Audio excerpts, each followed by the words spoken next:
Welcome back, guys. If you have subscribed already, then thanks, and if you haven't, then why not do it now? It really helps the channel grow. So if you want more and more interesting videos, do subscribe and stay updated with all my new videos. Today I will be showing you how to make an awesome face vector for branding your videos on YouTube. It also doubles out as a great channel icon too. I have already made mine, so today I will be making one for the friend that goes by the name Naman, and he has a great channel out there. It is NG Tech TV, and the link to it is in the description. So subscribe to him as well, because he creates great tech reviews and gaming videos. Subscribe to him as well if you are a tech junkie. First, you're going to be needing Adobe Illustrator or Adobe Photoshop. In this video, I will be using Photoshop, and I will be posting another video which shows how to make the Illustrator. And the process is almost same and very easy too. Let's jump to it and make the vector. Open the image that you wish to make the vector out of. Create a new layer on top of the background layer and select the pen tool. Now I recommend using the pen tool over the polygonal lasso tool as it provides the feature of forming curves, and the lasso tool gives pointy edges at turns. First, create a path around the face and the face only, capturing all the curves around it. When you have created the path, right click inside the path and make selection from the drop down menu. We will be not feathering the selection, so leave the feather box at 0 pixels. Now we will be picking a color from the image using the eyedropper tool that depicts the skin. Since there is no proper skin tone in this image, I will be using the nearest color from the color that I will pick.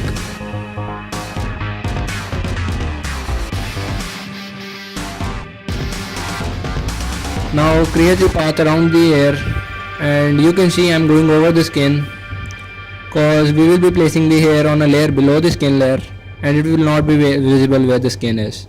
Repeat the process of converting the path into a selection and color the hair into a real hair color in the image. Since he has black hair, so I went with black. You can use any color you like blonde, blue, green, or any color that you desire.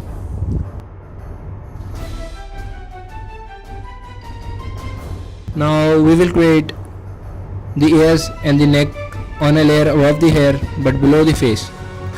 Create a path around the ears and the neck and convert them into a single selection or different for each before coloring.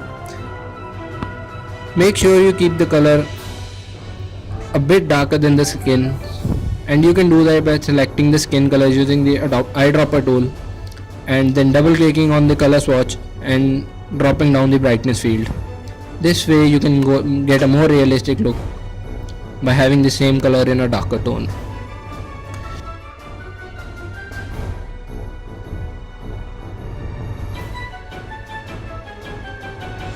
Next comes creating the t-shirt. Now we have a round neck t-shirt, so I will first create the thin collar at the end, and this will go under the neck and ears layer. So you can select the hair under the neck as well, and you can place it on top if you get a precise section of the collar.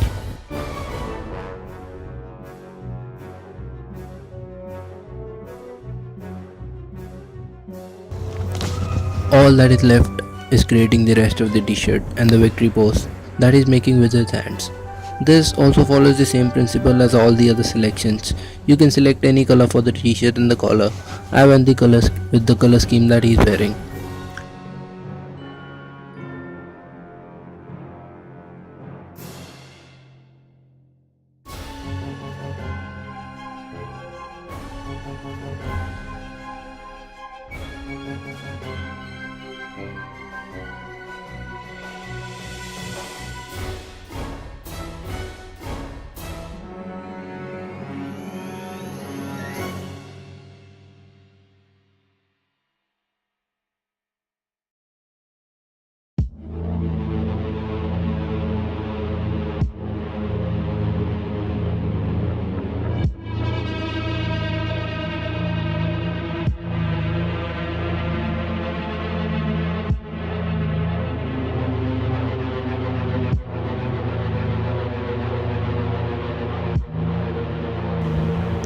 He specially asked me to add spectacles to the vector, so now I'll be making a path around the spectacles and converting it into a selection and then painting it black.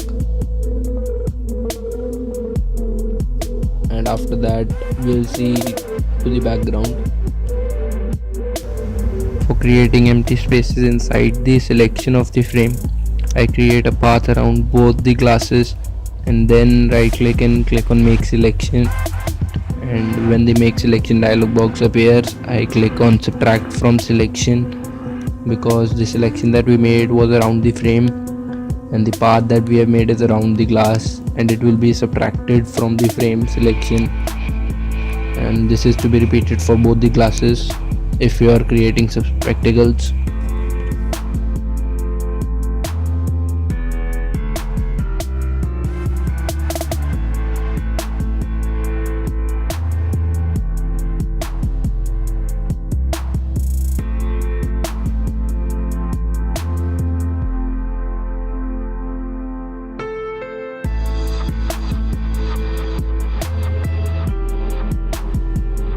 After creating both, hide the background layer to get an idea what the face vector looks like. If you are not satisfied, go ahead and change whatever you wish, because all of them are on different layers and you can change them anyway. At last we would like to add a background. So first increase the canvas size from the image menu by approximately 25%. I did it here by putting in numerical values for the size in centimeters. You can change it into percent and change both horizontal and vertical from 100 to 125%. Group all the layers and name the group face vector. Now we need to create an ellipse using the ellipse tool that can be found in the rectangle tool menu. We will create a perfect proportional ellipse and we will add a stroke to the ellipse to give it a kind of a double feel. Change both the colors of the fill and stroke to match what you want here. I will be going with blue and yellow. Size it enough to place the vector completely inside it. You can also size the vector by selecting the group and pressing Ctrl T to open the transform tools. Since my vector has straight borders and doesn't have the arms fully, so I'll have to create the t-shirt by approximation and the arm too.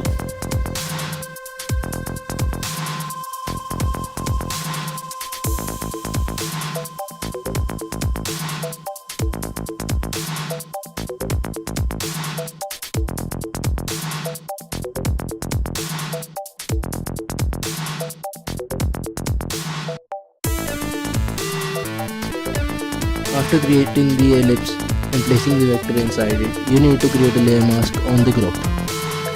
This will make the vector visible only from the areas which you mask out. Select the ellipse by pressing Ctrl and clicking on the thumbnail of the ellipse layer and filling the selection with black if your vector layer. Hidden under the ellipse, just invert the selection and select the stroke of the ellipse by either using the magic wand or any other way that you wish.